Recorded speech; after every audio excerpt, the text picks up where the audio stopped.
Hi, I'm Devin. For the past 5 years, my brother Marcus and I had what I thought was a foolproof arrangement. I'd buy birthday and Christmas gifts for his sons, Tyler and Liam, and he'd handle presents for my daughters, Emma and Sophia. Simple, right? We even set a budget, $50 per kid per occasion to keep things fair. You got the boys covered for Tyler's birthday next week? Marcus asked during our monthly basketball game at the community center. Already wrapped, I replied, dribbling past him for a layup. That chemistry set he's been talking about for months, plus a cool dinosaur book. What did you get Emma for her dance recital? Marcus hesitated, just a fraction too long. It's in progress. Don't worry, I'll have something special. My friend Carlos, who'd been keeping score, shot me a look. Later, as we grabbed water bottles from the bench, he pulled me aside. How many times are you going to let your brother slide? Carlos asked, keeping his voice low. This is the third time this year he's been in progress on gifts. He's just busy with work. The promotion's been tough on him. And you're not busy? Single dad, coaching soccer, working overtime? I shrugged it off, but something about Carlos's words stuck with me. The next week, Emma's recital came. My daughter twirled across the stage in her purple tutu, absolutely beaming. Afterwards, surrounded by proud parents and excited kids, Emma kept glancing around. Is Uncle Marcus coming to the celebration dinner? She asked. He promised he'd be here with my special surprise. He texted he's running late, I lied, checking my phone that had no such message. 2 hours later, as we were finishing dessert, my phone finally buzzed. Sorry, bro, Marcus's text read. Completely slipped my mind. Work crisis. Make it up next time. That night, after tucking the girls in, I called my sister Jackie. I'm not surprised, she said when I explained. Did I ever tell you what happened at Christmas? What do you mean? I saw Marcus at the mall December 23rd. He was buying your girls those cheap slippers from the discount store. The ones he claimed were from that boutique downtown. That cost him full budget. Devin, I watched him pay $12 total for both pairs. Maybe he got them on sale. Jackie's sigh carried through the phone. I also saw the receipt for Tyler's gaming system. $300, Devin, $300. That's impossible, I said, but my mind was racing, remembering the expensive electric scooter I'd gotten Liam for his birthday. We agreed on 50 per kid. You agreed. Marcus just nodded along. Asked Sophia about her birthday present last month. Feeling sick, I walked to Sophia's room and gently woke my youngest. Honey, remember the art set Uncle Marcus gave you for your birthday? She rubbed her eyes. What art set? Uncle Marcus gave me a card that said my present was coming, but it never did. The next morning, I called my ex-wife, Vanessa. Have you noticed anything odd about Marcus's gifts for the girls? I asked after exchanging pleasantries. Besides the fact that they're either late, cheap, or non-existent? Vanessa laughed without humor. Emma cried for an hour after her birthday when his big surprise turned out to be an empty promise. Again. Why didn't you tell me? I thought you knew. The girls talk about it all the time. My stomach clenched. They do? Devin, last Christmas, Sophia asked me if Uncle Marcus doesn't like her as much as he likes Tyler and Liam. She thinks she did something wrong. I hung up after promising to handle it, then immediately called Carlos. I need your honest opinion, I said. Have you noticed Marcus treating my kids differently than his? Carlos hesitated. Man, we've been friends since college. You want the truth or you want me to make you feel better? The truth? Your brother's been playing you. Remember when we helped him move last summer? I saw a drawer full of receipts when we were packing his office. He keeps track of everything he spends on his kids, but there was this separate list labeled Dev's Kids, with budget amounts crossed out and actual amounts, way smaller, written in, like he was tracking how much he was saving by shortchanging your girls. I felt my hands shaking. You're sure? I didn't say anything because, well, he's your brother, but yeah, I'm sure. Later that day, I met my mother for coffee. She seemed unsurprised when I brought up the situation. I've tried to talk to him about it, Mom admitted, stirring her latte, but you know how defensive he gets. How long have you known? Noticed it last year. Remember Sophia's birthday? He told everyone he got her that expensive art easel. Which never arrived, I finished.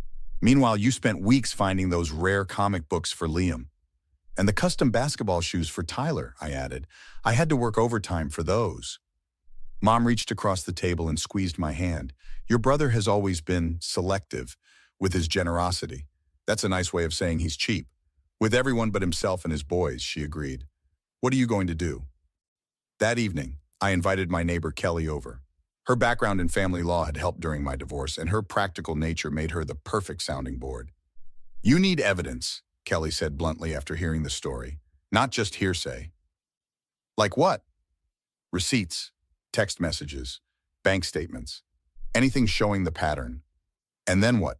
I asked. I confront him. That depends, Kelly replied, leaning forward. What do you actually want from this? An apology, reimbursement, or something else? I considered this. I want my girls to know they matter, that they deserve the same consideration as their cousins. Then you need a plan that addresses that specifically, Kelly said, and maybe teaches your brother a lesson about fairness that actually sticks. We talked late into the night, refining ideas until we had something that felt right, something that would force Marcus to face his behavior without burning the family bridge completely. It's perfect, I finally said, simple, legal, and exactly what he deserves. Kelly nodded. Just be prepared. He's going to be furious when he realizes what you've done. Let him, I replied, feeling more determined than I had in years. It's time my brother learned that actions have consequences. 2 weeks later, at our parents' anniversary dinner, I made sure to sit directly across from Marcus. The restaurant buzzed with conversation as our extended family celebrated. So, Marcus, I said casually during a lull, I've been thinking about our gift arrangement. He nodded, mouth full of expensive steak. It's working great. Is it? I pulled out my phone. Because I've compiled some interesting data. Marcus's fork paused halfway to his mouth. What are you talking about? 5 years of gift exchanges. I've spent exactly $1,950 on Tyler and Liam. That's birthday presents, Christmas gifts, special occasions, all carefully chosen, all at or above our agreed budget. You've been keeping track? Marcus's voice took on an edge. That's weird, bro. What's weird is that according to my girls, your receipts, and multiple witnesses, you've spent approximately $347 on Emma and Sophia. Total. Our sister Jackie, sitting nearby, choked slightly on her wine. Busted, she whispered. Marcus glanced around the table, noting several family members now listening. This isn't the time or place, Devin. Actually, it's perfect, I continued. I've already spoken with Mom, Dad, Vanessa, and your ex-wife, Allison. They all agree there's been a discrepancy. You've been discussing this behind my back. Marcus's face flushed red. Like you've been shortchanging my daughters behind mine, I countered, for 5 years. It's just gifts, for crying out loud. It's not about the gifts, I said, keeping my voice level. It's about the message you're sending my daughters, that they're worth less than your sons. That's ridiculous. I've been busy. Things slipped through. Tyler's gaming system versus Sophia's non-existent birthday present didn't slip through, I interrupted. That was a conscious choice. Marcus pushed back his chair. I don't have to listen to this. Actually, our father interjected, you do. We're all rather interested in your explanation. Cornered, Marcus's tactics shifted. Look, I'm sorry if there's been some misunderstanding. Things have been tight financially. Yet you just bought a new boat, Mom pointed out. And those season tickets, Jackie added. Marcus glared at me. What exactly do you want? Money, is that it? I want you to apologize to my daughters directly, and then I want you to make it right. Fine, I'm sorry. He threw his napkin on the table. I'll get them something nice next time. That's not going to cut it, I said, sliding an envelope across the table. Inside is a spreadsheet detailing every gift, its value, and the difference between what we each spent. You owe my daughters exactly $1,603. You can't be serious. Dead serious. You have 30 days to make it right, either through appropriate gifts they actually receive or cash that I'll use to get them what they deserve. Marcus stood, knocking his chair backward. This is extortion. This is accountability, I corrected. And everyone at this table is now a witness to both the issue and the resolution. You'll regret this, he hissed, leaning across the table. I swear to God, Devin, you'll regret embarrassing me like this. He grabbed my shirt collar, yanking me forward, causing glasses to topple. You think you're so perfect? Maybe I should tell everyone about your... Our father and Carlos quickly separated us as the restaurant manager approached. Sir, I'm going to have to ask you to leave, she said firmly to Marcus. Me? He started it with his ridiculous accusations. You're the one who put hands on someone, the manager replied. Leave now or I'll call the police. Marcus pointed at me, his finger trembling with rage. This isn't over, not by a long shot. After he stormed out, the table fell silent. Well, Jackie finally said, that could have gone better. Or exactly as expected, Kelly murmured from her seat beside me. The next morning, my doorbell rang at 7 a.m. Two police officers stood on my porch. "Mr. Devin Mitchell?" the female officer asked. "Yes?" "We're responding to a complaint of harassment and threats made last night at Riverview Restaurant." I sighed. "Let me guess, my brother filed it?" "We'd like to hear your side of the story," the male officer said. I invited them in and explained everything, showing them the spreadsheet and text message history. Emma and Sophia, hearing voices, came downstairs in their pajamas. "Girls," I said, "these officers need to know about the gifts Uncle Marcus has given you. Can you tell them?" Emma looked confused. "But he doesn't really give us gifts. He just says they're coming later, but they never do." Sophia nodded, except the slippers that were too small. After the officers left, promising to follow up, I received a call from the restaurant manager. "Just wanted you to know," she said, "we have the entire incident on our security cameras, including your brother grabbing you. If you need that footage, let me know." By afternoon, Marcus was calling repeatedly. I finally answered on speakerphone with Kelly present for witness purposes. "You called the cops on me?" he shouted. "Actually, you filed a false police report against me," I corrected. "They've already reviewed the restaurant's security footage." "This is insane! Over some stupid presents?" "No, Marcus. Over years of treating my daughters like they don't matter." "Look," his voice softened, suddenly conciliatory. "I admit I may have cut some corners. Things have been financially tight. Save it. We both know that's not true." "Fine. I'm sorry, okay? Really sorry. Can we just move past this? We're brothers." "You're right, we are brothers," I agreed, which is why this betrayal hurts so much more. "I'll pay what I owe. Just drop this whole thing." "It's too late for that.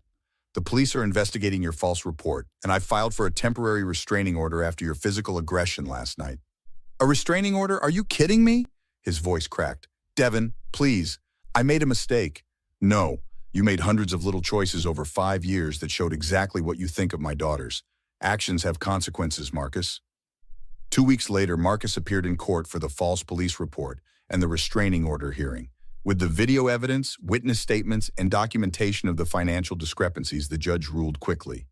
That evening, as Emma and Sophia helped me prepare dinner, Emma asked, "Dad, why won't we see Uncle Marcus anymore?"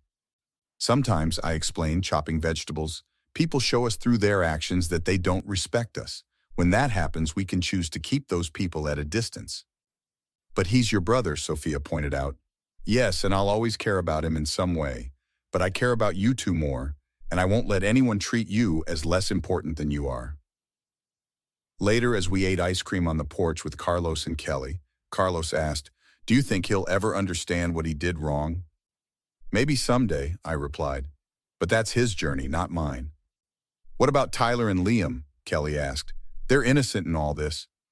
"I've already talked with Allison. I'll still send them birthday cards and see them when they're with her. They shouldn't suffer for their dad's choices." As the sunset painted the sky in brilliant orange and pink, I watched my daughters laughing with my friends, the family we choose, not just the family we're born into. "What would you have done differently?" Kelly asked quietly. "If you could go back 5 years?" I considered this carefully, watching Emma teach Carlos a dance move while Sophia giggled. "Nothing," I finally answered. "Every step led us here, to this moment of clarity. And honestly, we're better for it." "What would you have done? Would you have confronted your brother differently, or let the pattern continue for the sake of family peace?" Share your thoughts in the comments below, and don't forget to like and subscribe for more stories about setting boundaries and standing up for what's right.